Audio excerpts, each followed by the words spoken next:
Hello, everyone. Welcome to the Beyond Indigo Pets How-To Week. My name is Kelly Balsell, and I'm the CEO and owner of Beyond Indigo Pets. Today with me, I have to slow speaking down a little bit. Today with me is Beth DeMille, and she is on our client services team, and she is going to talk about what we fondly call choppy copy. So, first of all, what's choppy copy? Why do we need choppy copy? So website writing is very different than most other kinds of writing you're going to find. And the reason for that is because someone's going to a website to find information. So you want them to be able to find it as quickly and seamlessly as possible.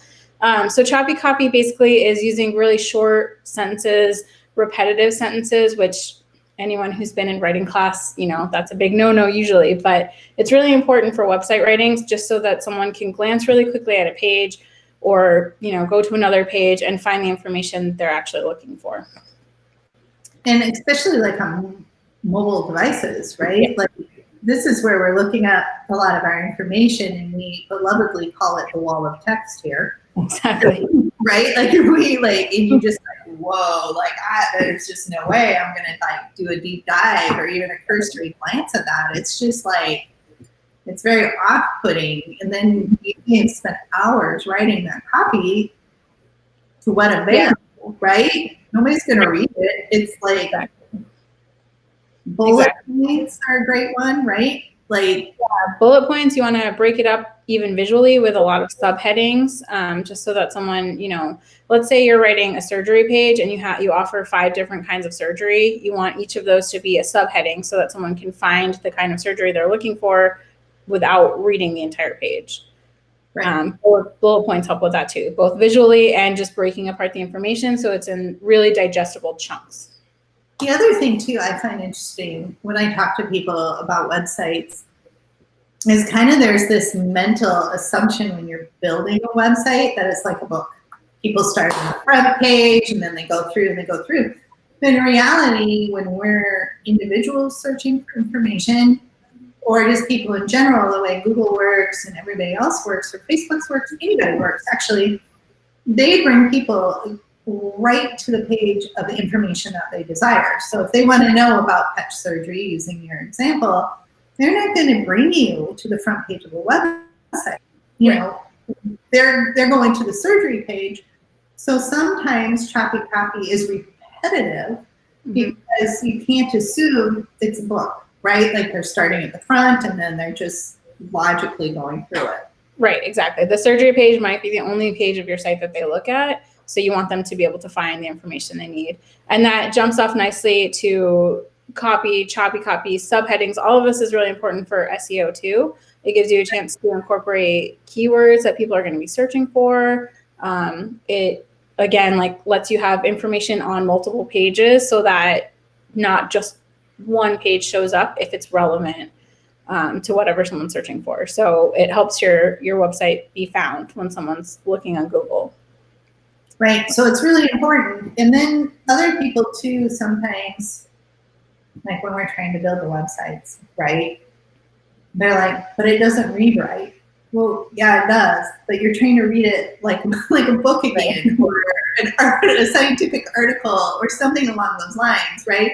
But not keeping it in mind that, this is a different literal style. This is a literary style, right? That you're the one with the master's in journalism. Come on. So the right word there, right?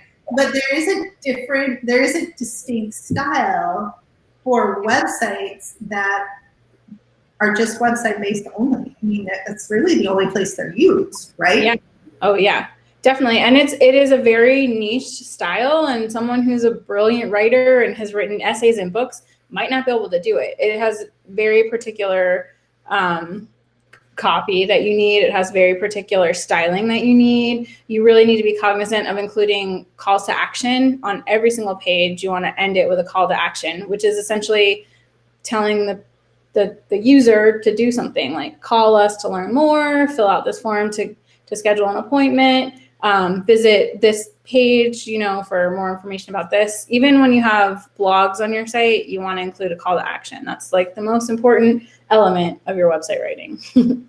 Right, because the whole idea of the website and the writing is to be a funnel for a tail to come through your door, right? And it's now, because of our world and the way we live, it's now one of the premier digital lobbies for your business, because there is curbside pretty much implemented everywhere. You're not going inside. You don't get to see behind the magic curtain, right? What's going on, how it works, or even pictures of what it looks like, right? And so that all has to be aware of when we go to build a website of its primary function, which it's supposed to drive a tail through your door. That's right.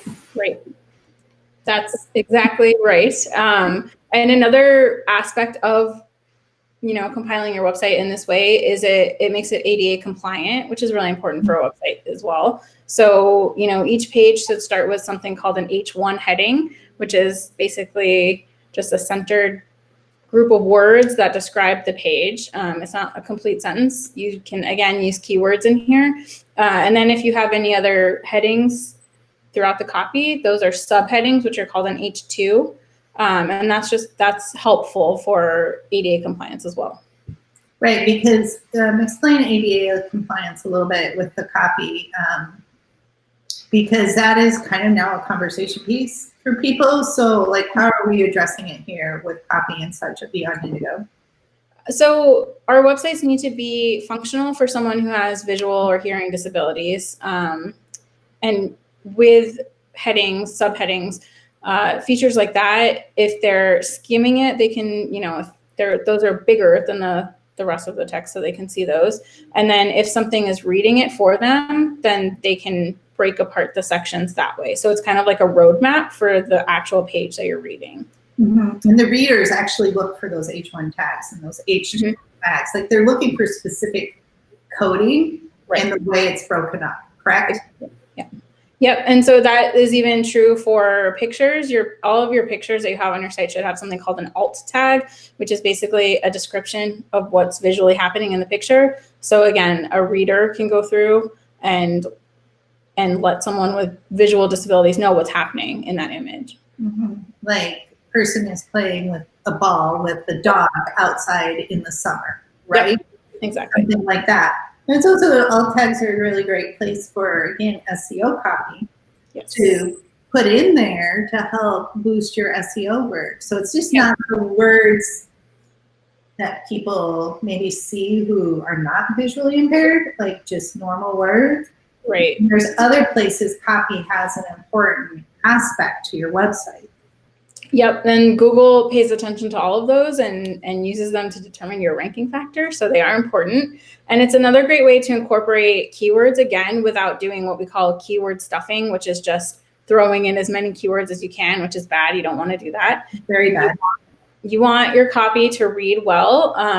Google kind of plays against how it technically works, but also how someone reading it will read it. So you want it to sound good to someone who's reading it, even if it's choppy copy. It still has to sound good. Right, because somebody may only be listening to your copy. They may not actually be visually reading your copy. Right.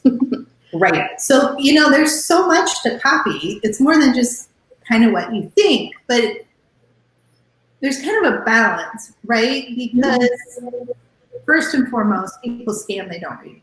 Right. Right? And we sometimes have to help coach and encourage clients. This is not a book. Again, going back to the book aspect of it. Like, they're not going to sit down with a nice cup of tea and read your website from start to finish. Most likely, they are standing in line somewhere, holding their phone, probably with a kid or two needing their attention, doing the scroll with the thumb business, trying to find out what you offer. That's the most likely scenario. And then they're scanning the headlines. Yes, they do spay and neuters. Yes, they're close to me. Yes, people are saying good things on the reviews. Mm-hmm. Yes, I've seen their sign, because it takes about up to 11 touch points for people to pull the trigger to make a purchasing decision. Right.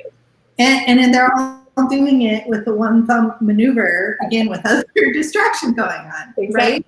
TV or something else. We very rarely put our entire focus on one thing anymore. Exactly. Right? Usually when you're scrolling, you're also doing something else. You're watching TV, you're listening to a podcast, whatever it is. So you don't want to have to devote all of your attention to reading it either. You want to get the message with your attention kind of split between 1 or 2 or 10 things. So when you're writing copy, that's what we keep in mind too. So, we have the balance of the end user. We're making sure that we're meeting the SEO requirements for the website. And then also getting everything that we know that's pertinent on there with a call to action all weaved into the copy base. So there's a very kind of set of rules or requirements. I don't even know if they're rules. They're requirements that need to kind of be all balanced in that copy. Yep, exactly. And another thing that you want to keep in mind is to stay away from things that will get dated very quickly. So for example, instead of saying your practice is 36 years old, say we formed in 1984, because 1984 will never change, but next year 36 is already going to be irrelevant.